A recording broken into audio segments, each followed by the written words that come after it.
নমস্কার বন্ধুরা, আমি চৈতালি পাকশালায় তোমাদের সকলকে স্বাগত। আজকে আমি ছোলার ঘুগনি রেসিপি তোমাদের সাথে শেয়ার করব, যেটা রুটি লুচি পরোটার সাথে খেতে জাস্ট অসাধারণ লাগে। তবে চলো বন্ধুরা, দেখে নাও আমি এটা কি করে বানিয়েছি। ফার্স্টে আমি ছোলাগুলোকে সারা রাত ভিজিয়ে রেখেছিলাম। দেখো কত সুন্দর ফুলে উঠেছে। এবার ওটাকে আমি ভালো করে ধুয়ে নিয়েছি। ধুয়ে আমি প্রেশার কুকার নিয়ে নেব। প্রেশার কুকারের মধ্যে ছোলাগুলো দিয়ে দিলাম। এবার আমি জল দেবো, এমন পরিমাণে জল দেবো যেন ছোলাগুলো সব জলের মধ্যে ডুবে যায়। এবার আমি সামান্য হলুদ আর সামান্য নুন দিয়ে দিলাম, দিয়ে একটু নাড়িয়ে চাড়িয়ে নেব। তারপরে ঢাকনা দিয়ে দেবো। ঢাকনা দিয়ে আমি 4টে সিটি দেবো। 4টে সিটি দিলেই ছোলাগুলো নরম হয়ে যাবে। এবার আমি একটা মশলা বানিয়ে নেবো। এই জন্য এখানে আমি ধনে দিয়ে দিলাম, জিরে দিয়ে দিলাম, হাফ চামচ করে দিয়েছি, 2টো শুকনো লঙ্কা আর মৌরি দিয়ে দেবো। মৌরিটা কিন্তু 1 চামচ দিয়েছি, আর 1 চামচ মতন কসুরি মেথি দিয়ে দিলাম। দিয়ে এগুলোকে ভালো করে আমি ড্রাই রোস্ট করে নেব। গ্যাসের আঁচটা কমিয়ে কিন্তু এটাকে নাড়িয়ে চাড়িয়ে একটু ভেজে নেব। গ্যাসের আঁচটা বাড়াবে না, তাহলে কিন্তু এটা পুড়ে যাবে আর ভালো লাগবে না। দেখো যখন কালারটা চেঞ্জ হয়ে গেছে, ভাববে এটা ভাজা হয়ে গেছে। এবার এটাকে আমি পাউডার বানিয়ে নেব। এবার এইদিকে দেখো আমি একটা কড়াই বসিয়ে দিয়েছি। কড়াইতে আমি সাদা তেল দিয়ে দিয়েছি। এবার এই একটা আলু আমি ছোট করে টুকরো করে কেটে রেখেছিলাম, সেই আলুটা আমি তেলের মধ্যে দিয়ে ভাজা ভাজা করে নেব। এই টাইমে আমি কিন্তু কোনো নুন আর হলুদ দেবো না। দেখো আলুগুলো আমার ভাজা হয়ে গেছে। আলুগুলো আমি নামিয়ে নিচ্ছি। এবার ওই তেলের মধ্যে আমি জিরে ফোড়ন দিয়ে দিলাম হাফ চামচ মতন, একটু ভাজা ভাজা করে নেব।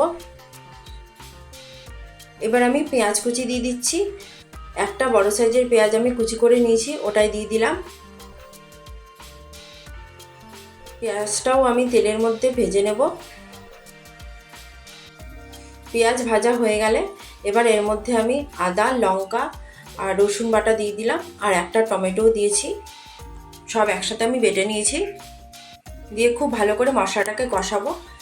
এবার আমি হলুদ গুঁড়ো দিয়ে দিলাম, কাশ্মীরি লঙ্কার গুঁড়ো দিয়ে দিলাম কালারের জন্য, হাফ চামচ জিরের গুঁড়ো, হাফ চামচ ধনের গুঁড়ো দিয়ে খুব ভালো করে মশলাটাকে কষিয়ে নেব।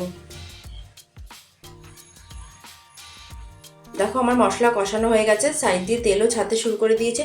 এই সময় আমি আলুটা দিয়ে দিলাম, যেটা আমি ভেজে রেখেছিলাম, দিয়ে খুব ভালো করে মশলার সাথে মিশিয়ে নেব। এবার আমার মেশানো হয়ে গেছে। এবার ছোলাগুলো দিয়ে দিলাম। দেখো ছোলাগুলো দেখাচ্ছি কত সুন্দর নরম হয়েছে।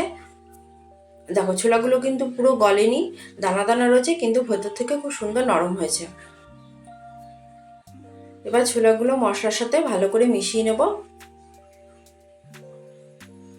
দেখো আমার মেশানো হয়ে গেছে। এবার আমি জল দিয়ে দেবো, পরিমাণ মতন জল দেবো। এখানে আমি হাফ গ্লাস মতন জল দিয়েছি, খুব বেশি জল দেবে না।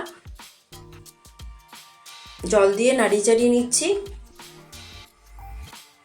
নুন দিয়ে দেবো পরিমাণ মতন। তোমরা লঙ্কার গুঁড়ো দিতে পারো, তবে আমি লঙ্কার গুঁড়ো দিইনি। ঝালটা যে যেরকম খাবে সেই অনুযায়ী দেবে। আমার ঘরে বাচ্চা আছে বলে আমি ঝাল কিন্তু কমই খাই।